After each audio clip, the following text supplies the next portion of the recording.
هذا الخطأ في الوضوء قد يبطل الوضوء به، وبالتالي قد تبطل الصلاة. ايه هو؟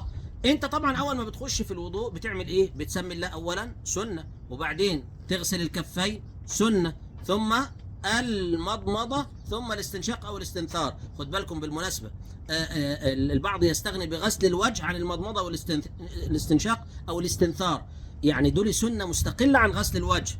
يا رجل حتى عشان الجيوب الانفية اللي مبهدلة الناس دي، يعني 70 او 80% من امراض الجيوب الانفيه قد ينتهي بالاستنثار او بتطبيق سنه النبي صلى الله عليه وسلم في المضمضه والاستنشاق، الغرغره وكذا، يعني لان فيها نظافه شديده جدا ما تاديش بقى لالتهاب الحلقوم وما شابه. يعني المهم بعد ما صاحبنا بقى غسل الوجه بيعمل ايه؟ بيغسل اليدين الى المرفقين. الكثير من الناس خد بالك يعتمد على انه غسل اليدين في البدايه اللي هي السنه، فيجي يغسل من الرسغ من هنا، ينزل الميه كده لحد هنا.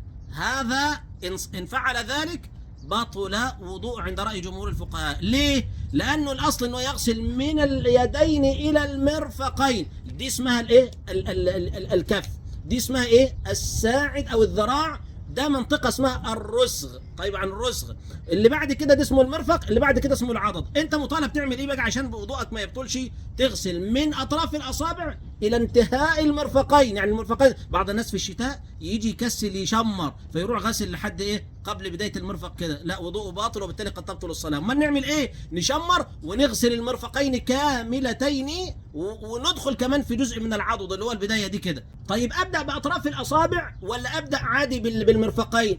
كلاهما صحيح، لكن الأسن أن تبدأ بأطراف الأصابع إلى المرفقين. قال تعالى: وأيديكم إلى المرافق، عملا بلفظ القرآن. أرجو يكون الجواب واضح.